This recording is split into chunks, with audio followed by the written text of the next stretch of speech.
So hopefully you guys have gotten to experience the demo upstairs of the integration between HTC Vive and Flow. Before today, how many of you have had a VR headset on? Keep your hands up if you've had it up for an enterprise application, not for gaming.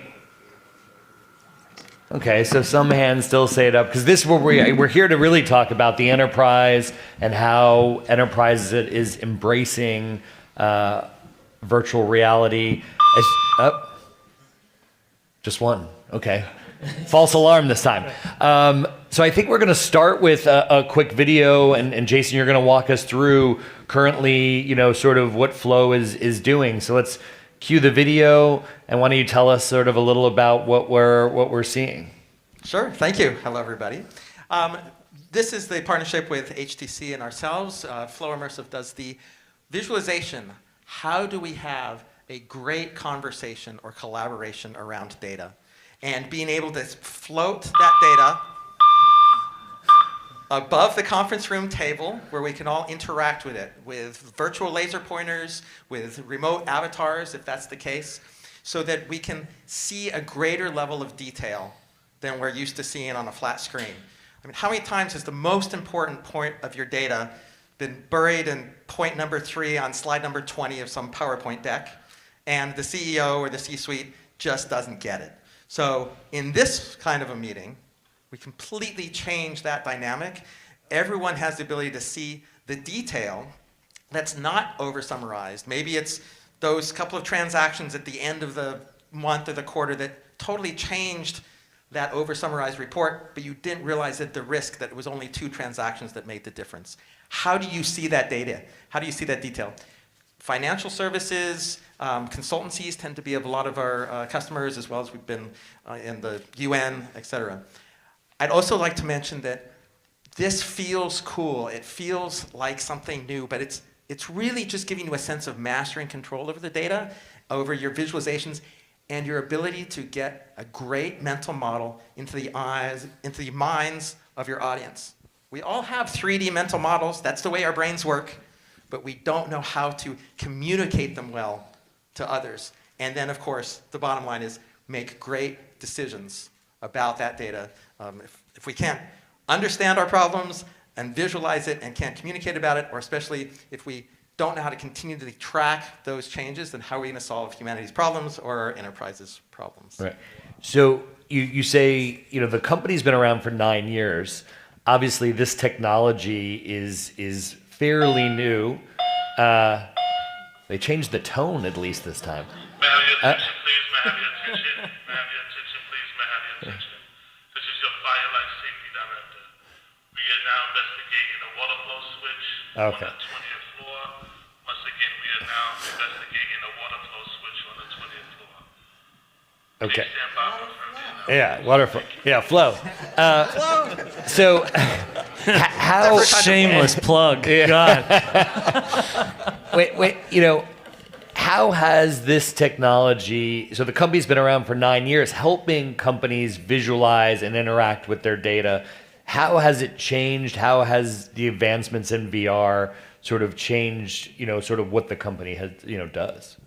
So we initially thought we were going to do something more like the PowerPoint of VR, but the data visualization is what was more true to my background maybe than that, and that's what our customers most responded to.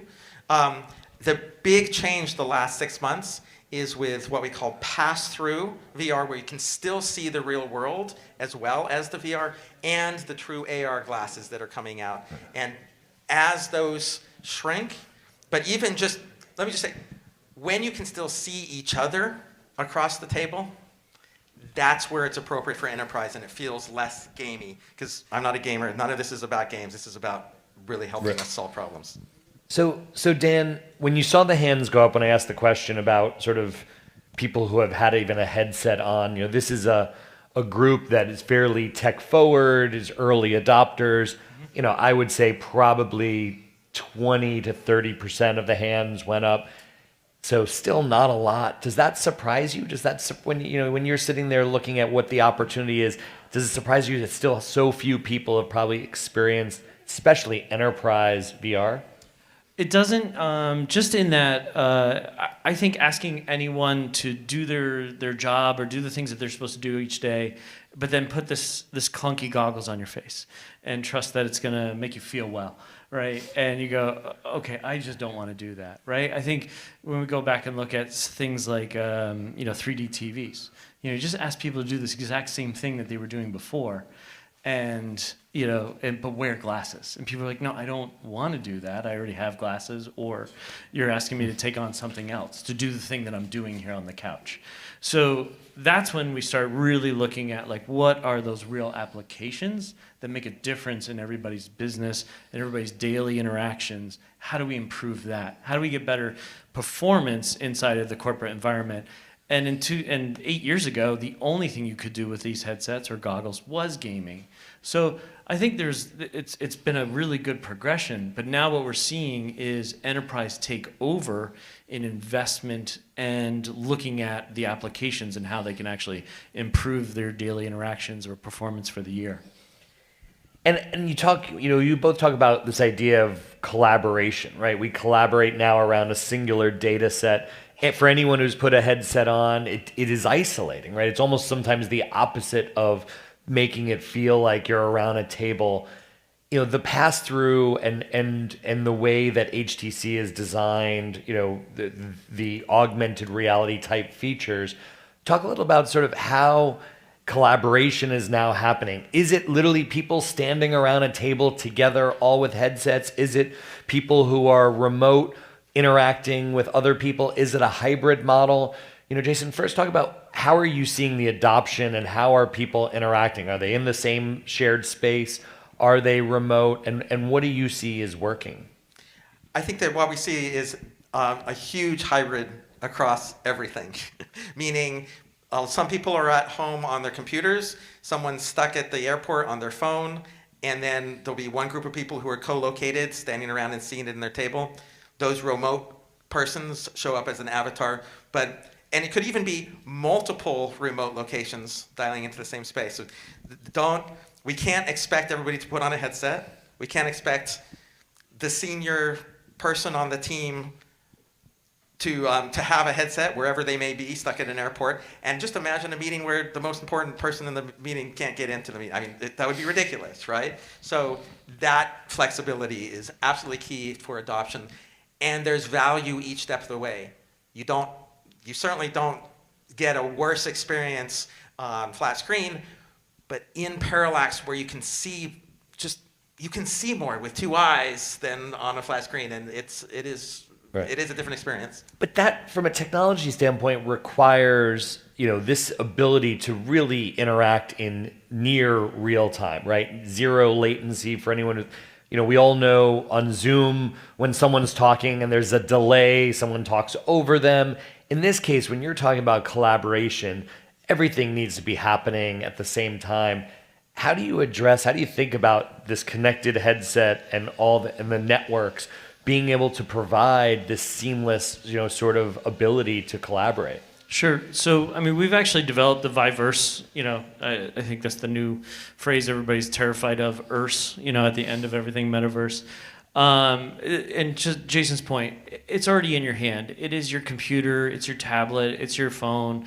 It could be a wearable. It's going to become these very light glasses. Another flow plug. Another flow message? Yeah. This is your fire life safety director. The incident on the 20th floor has been resolved. That's good to know. Thank you. Thank you. Yeah. All right. The incident on the 20th floor has been resolved. We fixed the water flow switch. Please resume. Please resume. Okay. Yeah. I appreciate it. Thank you for letting us resume. Okay. But just to kind of, I guess, double down on that, it's already in your hand. It's already the products that you're using today. You can put on these wearables, and you can actually have that low latency or no latency types of experiences where you can visualize products, you can look at data sets and data flows. You can have the headsets on and connect it to a Wi-Fi network. Or what's going to be in the future is going to be 5G connectivity into these headsets, which resolves security, resolves latency, and it allows us to actually get to lighter technology going forward. But today you can have all of your teams in multiple locations. You can have anything from 1 to 2 users to 50,000 plus users in an experience today, having that simultaneous experience. And we've already seen it at scale being used on the gaming side. It's even easier to do on the enterprise side. But we are already looking at 400 megapixel polygon images and renderings inside of these environments and taking people from multiple locations. So you can do very advanced things today. One example is we work with Blue Origin. Blue Origin reduced time to change management approvals on design changes in the rocket by 100 hours because their engineers were in California and LA, Alabama, Houston, and in Florida, and they had to put these people in the same place and make a decision instantaneously. So they've reduced their change decision times by 100 plus hours. So when we talked earlier about obviously AI and increasing productivity, you're starting to see that even just this collaborative environment being able to have real results, right? It's not just a nice to have, right? We're going to start to see that this is increasing productivity, more efficiency, and obviously we've talked a lot about AI. JC, I think one of the things we talked about was AI as a way now to interact with your data. Right, so now we're standing around the data. We've talked about various types of searches. How do I query the data? AI is really now allowing the users to manipulate and interact with the data in a way that they weren't able to before. Exactly. When I first started the company like 8 years ago, I got up at a hackathon and said, I want to make Iron Man. It was only in the last maybe 6 months that the AI has come far enough that I feel like that's the experience I didn't know I needed, where when you get into an augmented reality situation, you don't have a keyboard, you don't even have a mouse, you maybe have a laser pointer you use in your hands. How do you have a system where you have a sense of mastery and control over what you're seeing?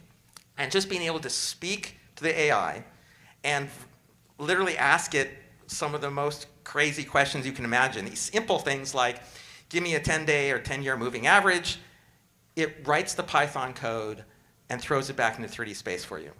Or I had a pharmaceutical example where it was a time to eye opening metric after anesthesiology, after surgery. How long does it take for people to wake up? So you've got this metric column of data, and you've got maybe 50 other categorical columns, and I said, just ask the AI, because I'm a data scientist, but not that serious, I guess. How would I go about finding what categorical columns optimize that time to eye opening? And I said, here's a bunch of different algorithms, and I would recommend a random forest regression. You don't have to know what that means, because it then wrote the code and spit it back out and said, here's the top columns, and here's the amount of impact that each one had. And then I could ask it a second time, now give me various combinations of those columns so I can present to my customer a good guess on what's having what impact. Right. There's no way you could do that with an AI. It's like, it's next generation. You just feel so, I'm sorry to talk about the feeling so much, but it is so human to be able to have those questions answered. It doesn't feel high tech anymore. It feels more human. But I think the other thing that's key there is it's answered instantaneously, right? And this is Exactly. data analytics that would have taken normally weeks, maybe days if you were very efficient, but weeks and even months to compile and put together. And now you're doing it in seconds and visualizing it. And for most of us, when it comes to retention and input, humans are 99% visual learners. That part you can't take away. And you touched on briefly, you mentioned the word securely, right? So obviously a lot of people here who sit in organizations that have data that should not leave the confines of their organization. We've seen obviously all the the stories now of people uploading their content to ChatGPT, not realizing they're putting their proprietary private data into a model. Right. Talk about the importance of, in these collaborative environments, keeping the data secure, and how you're sort of addressing that. Well, from day one, when we started our immersive journey of building augmented reality devices, virtual reality devices, mixed reality devices, and then the platforms and the software that would support it, we've always been focused on enterprise level security, whether it was your single sign-on capabilities, how it was firewalled off. We have even deployed into on-prem solutions to the point where it's allowed us to go work with the DoD. It's allowed us to work with some highly secure environments, and we work in the special operations community. These are all because of the things that we've done from a security standpoint, making sure that the cameras, making sure that the interactions, the content, everything is secure and protected. Other companies out there, like those cameras, those microphones are the business model. For us, our brand actually stands for innovation, technology, and humanity. So everything that we do is designed to actually benefit you, the end user, whether it's a corporate company or a customer or an individual user. Privacy for us is paramount, and that's how we treat it all. If I can just add, HTC has the security side down in a way that, unlike their competitors, then also on our side, we can do entirely on-premise installations or private cloud. So we at Flow would never see your data, never have access to it. That's absolutely key for any sort of security review. Right. So Dan, this is obviously one enterprise application. We've seen healthcare, military training, all these various applications for VR, XR, AR. What excites you most when you think about what industries will be truly transformed by virtual mixed reality? What do you see having the biggest disruption? So one of the things that's really super interesting for us that we're seeing lately is the neural technology that's being implemented into the headsets. So now we have things like eye tracking where we can measure stress, we can measure performance for the individual user. We're actually getting to the point where we can see cognitive performance. This is being done through our PTSD research, especially with the VA and other labs, and we're getting really, really positive results, like 90+ efficacy. We are working on a series of learnings there with veterans, and we're getting great results. We're getting people out of crisis, out of that mental health crisis, and we're getting them into a great state to recover and move forward. To the point where we had a headset recently in the Ukraine, in a hospital there, where we had a PTSD person that was nonverbal for 3 months. And in 40 minutes, we had him back to verbal and in actual therapy. Wow. So we're making a really big impact. Now, how that knowledge will transfer into the corporate world, and how we can actually bring human performance improvements and not abuse to humans, I think we're onto something, and it's really going to take off. It's going to be great. Right. Well, I encourage everyone here during the reception later to experience the demo, to try it out. It's pretty amazing. Jason, Dan. Just upstairs. Yeah, just upstairs. And really thank you for joining us today. Yeah. Thank you for having us. Thank you.